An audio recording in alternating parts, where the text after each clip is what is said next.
four final questions with Tommy Short as we round the bases. The first one would be this. I see that you use the acronym. You talked about mountain before, but each, EACH. Tell me about that. Yeah, that is my personal philosophy. Each day is the first day. If you think back to whether it's if you're a CEO listening to this, if you're a major league player, whatever your profession is, think about how you showed up on the first day, right? No expectations, really. No one, frankly, whether you're highly recruited or whatever, no one expects much of you on your first day. Your first date with your spouse, right? Like you show up different, and then for whatever reason, whether it's the honeymoon phase or whatever, that kind of wears off. And so for me, the each is how I judge each day to be successful. Those are my four core values, and that's why they're capitalized. So, was I empathetic? Was I authentic? Did I possess a little childlike curiosity and not have all the answers? And humility.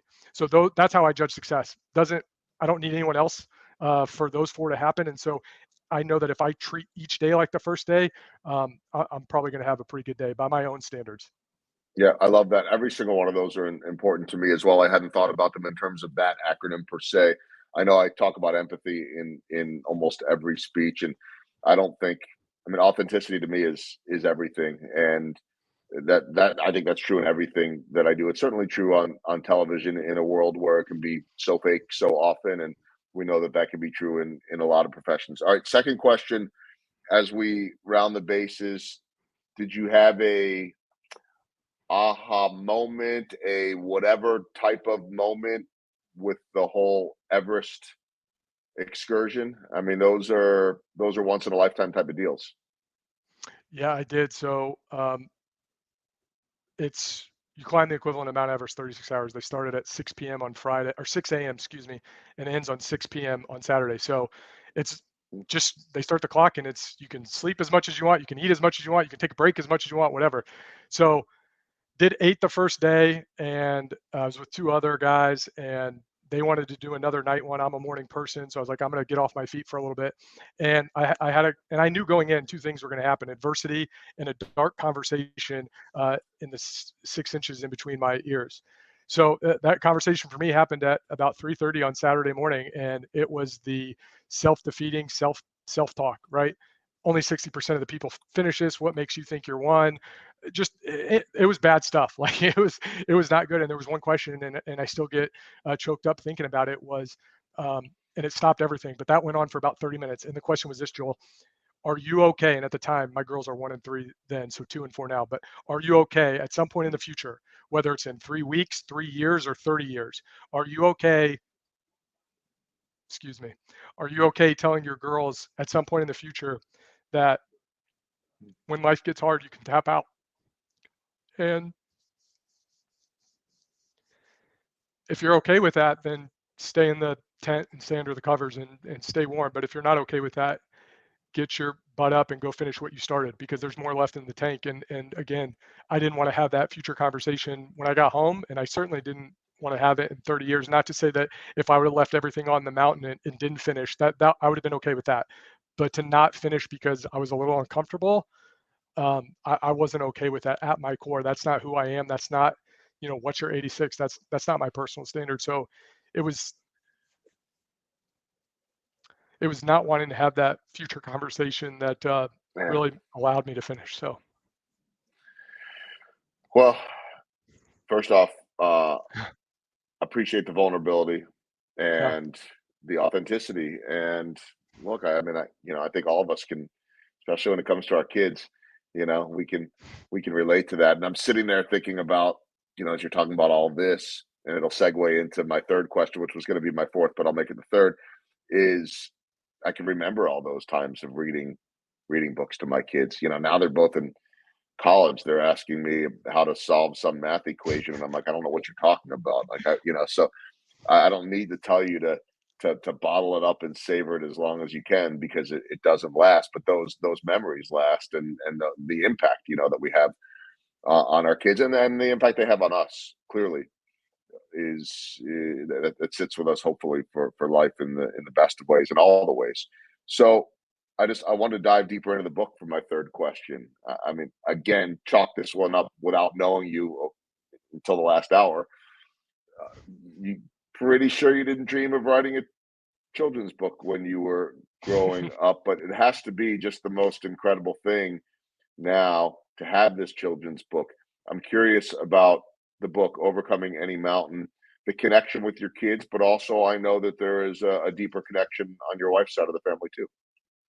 Yeah, so thank you for asking. So yeah, never dreamed about writing a kids book. Again, it started with the question that I kind of posed to myself with speeches coming up. When I get asked the question, what allowed you to finish? How are you going to prepare to answer that? No different than preparing for this podcast. So came up with that. And then I think a lot of times as entrepreneurs or just people, we give up big potential in the future because of little inconveniences in the present, right? That was one of the reoccurring thoughts as I started this journey without my phone. But we worry about steps 2 and 47 and 59. And again, I go back to my officiating career. I didn't know what step 2 was. I just knew, hey, it'd be kind of fun to run around out there with a striped shirt on. And so I started the journey. And step 1, I think, is just saying yes, believing in yourself and just saying yes. And so step 1 was like, do I know anyone that's written a children's book? My wife's good friend from college actually did. I knew someone, so that was step 1. Have a conversation with the two of them. So did that, and you're alluding to, and I'll probably get choked up with this again. So thanks a lot, Joel. Turning Sorry, into sorry, sorry, sorry. Yeah, turning into waterworks over here. Yeah, I'm like I'm like the regular Roy Firestone. yeah. So again, a little context. When I was 10 or 11, I just remember my dad, or me asking my dad, "Hey, Dad, why are you involved with the Leukemia Lymphoma Society?" Like I didn't know anyone that had leukemia, didn't know anyone in the family, and he shared the story, and I didn't understand it for 30 years until last week. He just said, God forbid if something was wrong with you, and the jury's still out on that. We would probably be involved with that charity or that foundation, but you were born healthy, and your mom and I said that if everything was healthy and you checked out, that I would choose to donate my time, resources, energy, effort to a foundation. And so he was a part of the Leukemia and Lymphoma National Society for 25 plus years. So I'm in the car, and again, this just goes back to the clarity of thought. And I had heard that story, Joel, when I was 10 or 11. I'm 39, so 29 years ago, and this just shows the power of kids always listening but not understanding. And I'm like, all right, all this revenue, again, whether I sell 100 copies or a million, was not planned. Like I didn't start my business 2 years ago and say, you know what, in my 5-year plan, I'm going to write a children's book, and we'll use all that money to put in the girls 529. Like it just wasn't part of the plan. And so, unfortunately, it'll be 2 years this Christmas of all days. My mother-in-law succumbed to glioblastoma, which is a very aggressive, incurable form of brain cancer. So I'm driving in the car and actually taking my book to our local library to have it put into circulation. And I was like, that story popped up. I had not thought about that story, Joel, since I was 10 or 11. And it just popped up in my Mm, head. And um, it was just the thought of like time to pay it forward. And so came home. I didn't even. It's actually a release on the newsletter blog. The first 2 lines were, "I'm so excited for my dad and wife to read this. Um, Neither one of them know what I'm about to do." And mm, so I just decided right then and there that every book that has already been sold or that will sell. I self-publish it on Amazon, so they take a big chunk, but I get, I think, like $4.50, which I'm good with. Every dollar is going to be donated to the glioblastoma foundation. And like I told my wife, like in hopes that if it helps one family not go through what we did for a year, like it's all worth it. And then the one other thing I'll say to again hammer home how important 86 is to me. And it's available on Amazon. I really appreciate you allowing me to share that story, Joel. mm. The price of the book is $13.86.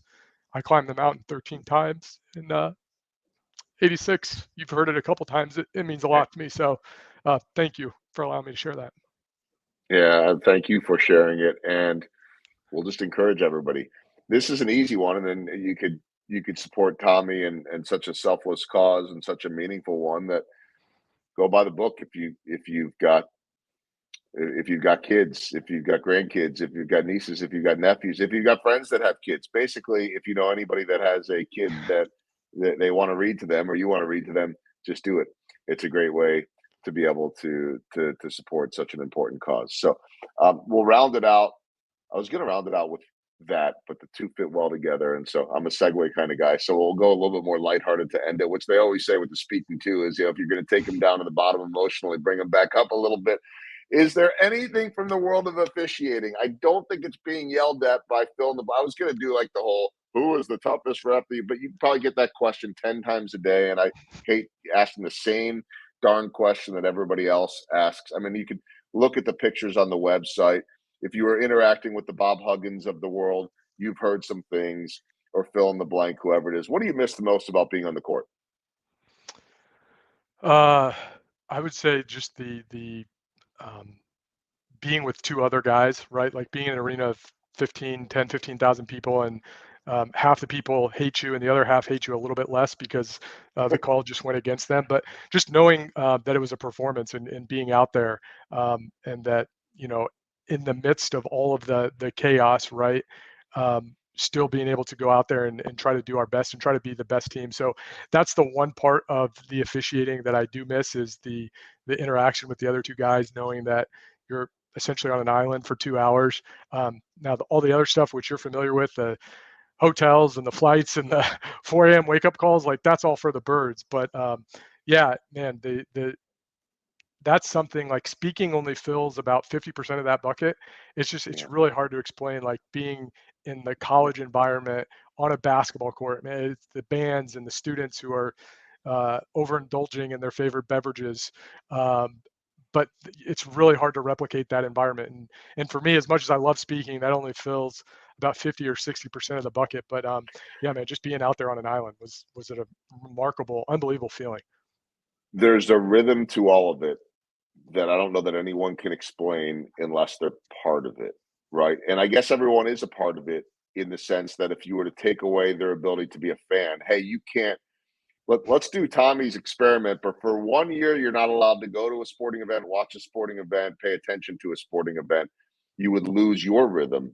We all have some kind of rhythm within these sports. Yours was as an official, mine is as a broadcaster, and it becomes uh, uh, there's a ritual and a rhythm to it that even with the negatives, the bad, the time away from family, it's all you know. And so everything you're saying completely speaks to me. Uh, Good luck with the next however many days. I I A lot. I have this I have this feeling that you are wired to do this in a way that most are not. Uh, Equally important, I think that you're wired in a way to share it with people afterwards that will give them perspective, make them better, challenge them to be different or think differently. And so I can't wait to see what that all looks like in the many forms that it comes out in. I would tell you that if I can help in any way, just reach out. But I don't know how easy that's going to be for you to do either. But that offer is there. I'm grateful for the time and for your openness, your vulnerability, and your willingness to share. Really, really awesome stuff, Tommy. Thanks so much for spending time on Round of the Bases. Thanks, Joel.